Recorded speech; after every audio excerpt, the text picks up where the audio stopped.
গাছ আমাদের পরম বন্ধু। গাছ হচ্ছে বিশ্বস্ত বন্ধু। পৃথিবীকে সুন্দর করতে হলে, জীবনকে আরো বেশি সুন্দর করতে হলে আমাদের বেশি বেশি গাছ লাগাতে হবে। প্রবীণদের স্মৃতি সবুজ পৃথিবী এই প্রতিপাদ্য বিষয়টি নিয়ে সম্মিলিত প্রয়াস নামে একটি স্বেচ্ছাসেবী সংগঠনের আয়োজনে নীলফামারীর ডোমার উপজেলার বামুনিয়া ইউনিয়নে অনুষ্ঠিত হল বৃক্ষরোপণ কর্মসূচি 2024। আমরা সম্মিলিত প্রয়াসের উদ্যোগে এবার একটু ব্যতিক্রমভাবে বৃক্ষরোপণ করতেছি। আপনারা দেখতে পাচ্ছেন আমরা গাড়িতে বেশ কিছু সংখ্যক গাছ নিয়ে বের হয়েছি। আমরা রাস্তা পথে যে বৃদ্ধ মানুষকেই আমরা দেখতেছি, আমরা তাদেরই হাতে একটা করে গাছ তুলে দিচ্ছি। আমাদের এবারের বৃক্ষরোপণের প্রতিবদ্ধ বিষয়ে আমরা রেখেছি প্রবীণদের স্মৃতি সবুজ পৃথিবী। এদিন ইউনিয়নটির প্রবীণদের হাতে একটি করে গাছ তুলে দেন প্রয়াস সংগঠনের সদস্যরা। আমাদের যারা বৃদ্ধ মানুষ আছেন, ওনারা জীবনের শেষ পর্যায়ে এসে গেছেন এবং ওনারা প্রকৃতি থেকে এতদিন অনেক সুযোগ সুবিধা ভোগ করেছেন। এখন প্রকৃতির প্রতি তাদেরও একটা দায়বদ্ধতা আছে।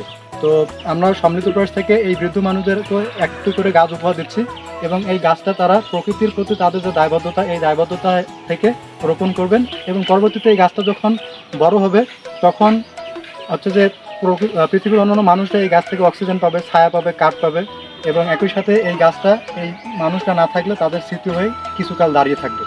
বাংলাদেশে প্রয়োজনের তুলনায় বনভূমি কম হওয়ার প্রভাবে বিভিন্ন প্রাকৃতিক দুর্যোগের মুখোমুখি হচ্ছে এদেশের জনগোষ্ঠী, এমনটি জানিয়েছেন নীলফামারী সরকারি কলেজের প্রভাষক ও প্রয়াস সংগঠনের অন্যতম প্রতিষ্ঠাতা প্রভাষক সলেমান আলী। যে কোনো দেশের পরিবেশে ভারসাম্য রাখার জন্য সে দেশের মোট বনভূমি 25% বনভূমি থাকা দরকার, কিন্তু আমরা আমাদের জায়গা থেকে সরে এসেছি। আমরা জানি যে আমাদের দেশে 17 থেকে 18% বনভূমি রয়েছে মাত্র।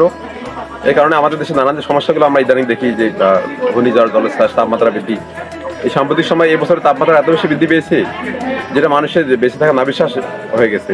আমরা যদি এখান থেকে পরিত্রাণ চাই তাহলে আসলে আমাদের অবশ্যই গাছ লাগাতে হবে। পতিত জমি যেগুলো অপরিত্যক্ত আছে, সরকারি যে জমিগুলো পাওয়া যায় সেখানে গাছ লাগাতে হবে। বাড়ির আশেপাশে চতুর্দিকে গাছ লাগাতে হবে। এক কথা সবুজ পৃথিবী করতে হবে। আমরা যদি ভালো থাকতে চাই, আমাদের আগামী প্রজন্মের জন্য যদি একটি বসবাসযোগ্য বাংলাদেশে রেখে দিতে চাই, অবশ্যই আমাদের এই বনভূমি দেখাতে হবে এবং অনেক গাছ লাগাতে হবে। তো 23শে জুন বামুনিয়া ইউনিয়ন পরিষদ মাঠে সম্মিলিত প্রয়াসের উদ্যোগে আয়োজিত বৃক্ষরোপণ কর্মসূচিতে উপস্থিত ছিলেন বামুনিয়া সরকারি প্রাথমিক বিদ্যালয়ের শিক্ষক ইসমত আরা, নীলফামারী সরকারি কলেজের প্রভাষক সলেমান আলী, সংগঠনটির সভাপতি ও ঢাকা বিশ্ববিদ্যালয় শিক্ষার্থী সম্রাট ইসলাম, সংগঠনটির সাবেক সভাপতি হৃদয় অধিকারী, সম্মিলিত প্রয়াসের সাধারণ সম্পাদক নাইম ইসলাম, দপ্তর সম্পাদক বিষ্ণু রায় এবং শিক্ষা ও সাহিত্য বিষয়ক সম্পাদক বিধান অধিকারী, সমন্বয়ক রেজওয়ান সরকার, সদস্য তপন কুমার রায়, বুলবুল ও রাজা উপস্থিত ছিলেন।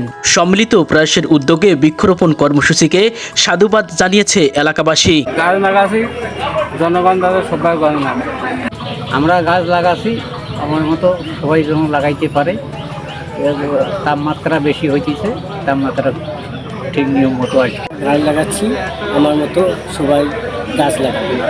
সম্মিলিত প্রয়াসের উদ্যোগে বৃক্ষরোপণ কর্মসূচি দেশে অক্সিজেন বৃদ্ধিতে ভূমিকা রাখবে এমন প্রত্যাশায় আমাদের। Anwar Hossain, village TV 96।